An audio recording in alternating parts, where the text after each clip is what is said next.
Welcome back. You're listening to Get Real. I'm your host, Bob Gallagher. I'm joined in studio today by our co-hosts, Mike McCormick and Aaron Thomason with Ross Mortgage. Welcome back to the show. Thank you. We also have Justin Jarboe with us today from Keller Williams & Worcester. Welcome back, Justin. Thanks. So we invited you in to talk about investing in real estate. Hot topic. Yeah, it seems like everybody wants to flip houses. According to HGTV, all you need to do is be able to find a place and you make $100,000 pretty much automatically, right? That's exactly how it works. That's a joke for the record. Yeah. So can you walk us through the process? Because there's a lot of people out there, myself included. Like every time you watch one of these shows and you're like, wow, it's so easy. Buy a house, fix it up a little, get a huge profit. I mean, where's the downside? Yeah. I'm guessing there is a downside. Maybe we should talk about that a little bit to get started. I think it's way overcomplicated than it really needs to be. When we talk about investing, there's really two dynamics to it. There's the flipping portion and then the buying and holding portion. And they do two totally different things, right? So with the flipping part, I think it's just a mathematical equation. So you just need to look at the numbers, make sure they make sense, and then reverse engineer it so that you can find a property and flip it. Right. At its basic sense. Right. And people that you're working with that are flipping houses, are they experienced like contractors, or do you have people literally that just decided, hey, I own a house, how hard can this be? I'm going to do it too. That's television for you. So no, we do work with first-time investors. We do work with seasoned investors.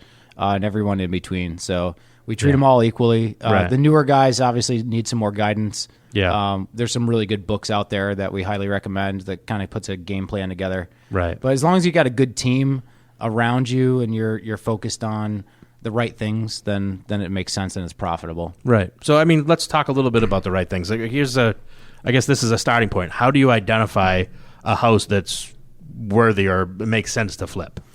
So the first thing that we do with first-time investors is get all the basics out of the way, you know, like how much can you afford, how liquid are you, what's your plan B if this doesn't work out. So once we get through like all of that stuff, then what we recommend is identifying a specific area that you want to invest in and not going outside of that zone, right? So stay super laser-focused and find a deal there.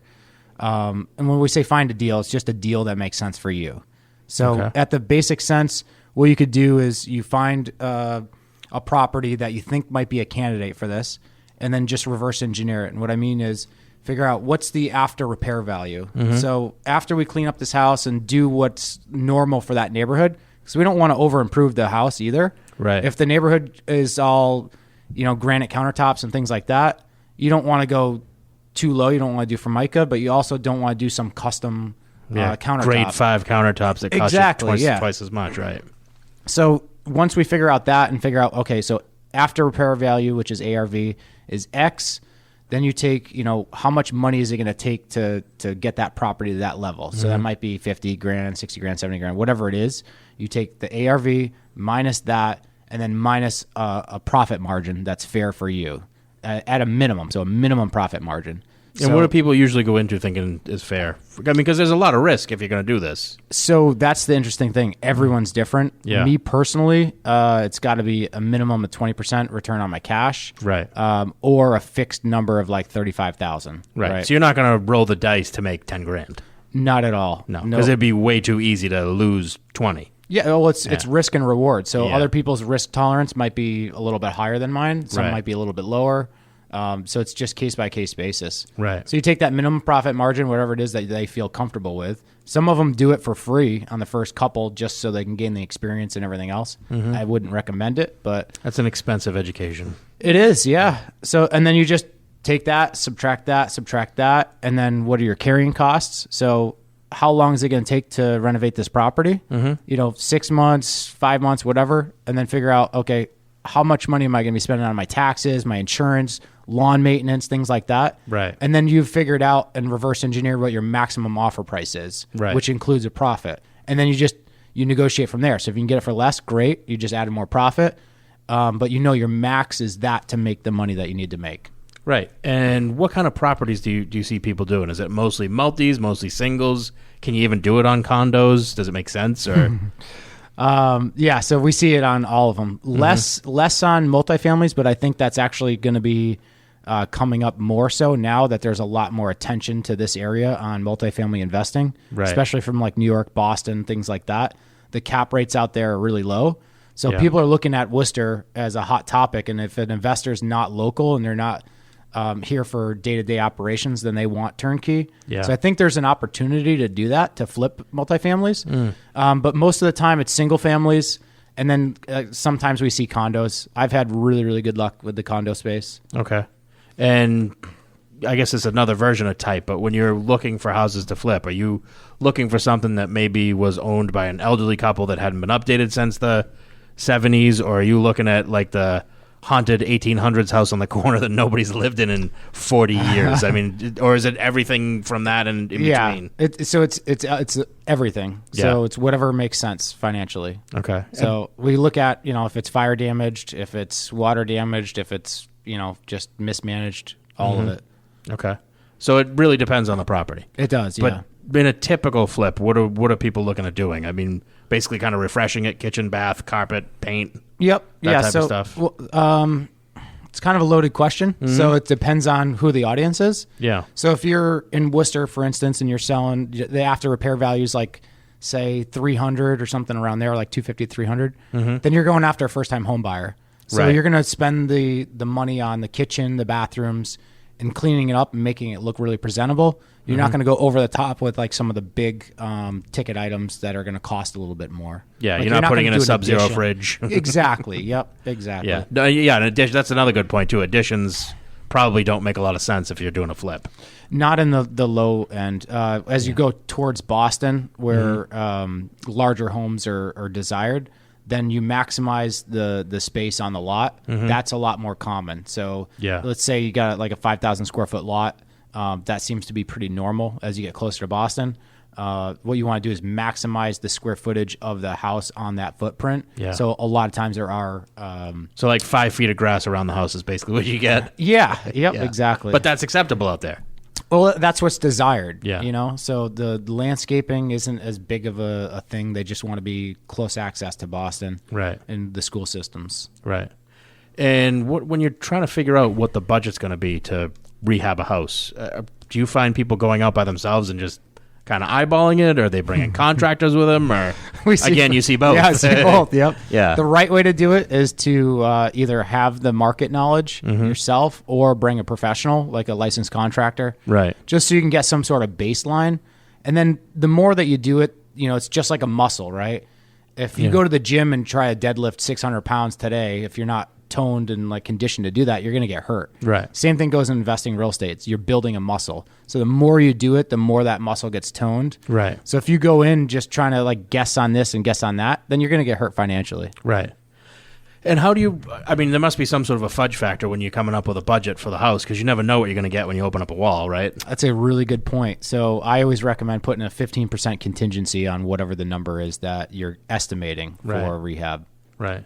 And I'm guessing it's probably a good idea to have a contractor you're working with on a regular basis. Correct. Because that's one of the things we've heard from people that want to add on to their houses instead of moving is good luck getting a contractor to come out. And when you do, get ready for sticker shock when you get the estimate. Yeah, it's been more challenging lately for sure. There's such a shortage. I'm just wondering if that's starting to affect, people's willingness to invest based on how difficult it is to actually find people to do the work. Or are you seeing that it's not as difficult in certain areas? No, it depends on the area, right? So this area definitely is more challenging to do the flips, but it's again case by case basis. If you have a good relationship with a contractor and you can get them to commit to a certain time frame, then you're good. But if you're a new guy starting out and you have no guidance, you don't have a good team with a realtor, mortgage broker, when I say team, it's like all of those things, attorney. It all comes together as one big piece or pieces of a puzzle. And when it all lines up, then it works. But if you're trying to cut corners and you're shopping rates on this and that, then it can become issues. Right. So give an example. So in your world with lending, if you're a buyer and you're trying to buy a bank-owned property, you have a certain time frame to perform, even with auctions, right? So if you want to buy an auction, there's a certain time frame. You have 30 days to perform. Right. So if you're going around shopping rates and this and that and trying to go online and do that, yeah, you might get a lower rate, but you're going to get terrible service compared to local folks like yourself. and it's going to jeopardize the transaction because if you get into the 11th hour and they need an extension because they weren't doing their job, then you just lost the house. Yeah, because they don't extend. You basically just lose your deposit, right? Yeah. Yeah. Yep. Well, they don't have to. Sometimes they do, but I've seen people lose houses that way. Right. Well, on auctions, I think you lose it, right? Right. Yeah. Yep. Yeah, so that's tough. You certainly want to avoid that. Sometimes the banks too, though. Yeah. I haven't seen it as much lately, but I think as we get more foreclosures and there's more shadow inventory, I think that will certainly return. So. Good. What pitfalls do you see people kind of hit commonly their first time around? We were just talking about this. Gotta be a big list. list. Yeah. The biggest one is they are renovating the house as if they were going to live there. So their standards, right? Yeah. They're not looking at market knowledge, and they're like, okay, what kind of flooring do I like? What kind of cabinets do I want? And they're adding their own flair. And I think that's what the sexiness of flipping is. It's like you're renovating, restoring something, and like making it new. And it's really exciting. You put all your heart and soul into it, and sweat and everything else. So like you're really proud of it. But at the end of the day, you need to mirror what you're doing for renovations to what the consumer actually wants. Right. And so that's the biggest misconception. Yeah. Right. So yeah, I mean, we've seen people put in like crazy expensive marble tile in certain areas. We've seen people put the wrong tile in certain areas. Yeah. Yeah, we had a guy had so there was a fireplace, right? And so instead of doing like a stone facade or something like that to go like the cheaper route, he like put tile up, but he put the wrong tile. It was actually bath tile all around. And so it was like just stood out like a sore thumb. And, you know, if you didn't know that and you were in the industry and you were like a first time home buyer with no parents to talk you off the cliff, then you might get away with it. But it didn't look good. And I think a lot of other people would have agreed with that. Yeah. So things like that, those are the big ones. So don't design the house for yourself. You want to design it for the people you're trying to sell it to. Yeah. So if you're a first-time home buyer, go after the first-time home buyer stuff. Right. You know, and look at the demographics too. So a lot of first-time home buyers are between the ages of 25 and 35. Somewhere. I mean, we can get into the microeconomics of it, but let's just generally say that 10-year span. And so they care about technology, right? Yeah. So some of the big things that we're suggesting to our investors right now, they're flipping to that category of people, is add the USB ports on the kitchen counters for the smartphones. Take in the bathrooms, there's like halo lights that have built-in Bluetooth speakers so you can hook up Pandora when you're taking a shower. And those things don't even cost that much money. Yeah, like $100, right? Yeah, it's like $100, $120, and the outlets I think are like $40. But it's all that little we call sizzle factor stuff that really draws in the attention. So if you have two identical homes and you have someone that's say 30, 35 looking at this house and they care about those things because they're in the smart world, then they're going to look at that versus the other house if they're the same price, and they're going to pick the one that has all the extra smart stuff. Right. Especially like even the thermostats and like Ring doorbells, and you could do all sorts of crazy stuff now. Yeah, and it seems like everybody switched over to Nest or whatever the Google version is. Right, yeah. Yep. At minimum, do like a programmable that has Wi-Fi access that's like a cheaper grade. Yeah. Not the $12 one that you need a degree in programming to get the dates changed on it. No. Or we still see analog too. Really? Yeah. Yeah, we still see some of the I didn't even know they still made those. Maybe they took it from the other flip and Recycling. Recycling. That's great. Yeah. And if you're looking to rehab a house, what kind of determines whether or not people are looking to flip it or do the work and actually hold on to it for rental income? Difficult question to answer. I would say going in, you really got to have your plan A. Gotcha. So whether you're looking at it through the flip lens or the hold lens, and really focusing on that, and then potentially, switching it if things aren't going right to try to just get out and recover your equity. Right. And in the Worcester market, are you seeing any of what's happening in the the Boston market right now with people buying multis and turning them into condos, or has that not really worked its way that far west? So that did work its way far west many years ago. And so that was really popular, I would say, 10, 15 years ago. Right. We're not seeing it as much now because the multifamily market is so hot and they are selling for like retail, like really retail numbers. So like a 3-family, for an example, if it's cleaned up and in the condo condition, if you were going to sell those condos, it has to be like really good condition. Right. Those are all selling for like $400K. All right. So you would have to sell an individual condo for, $150 per floor.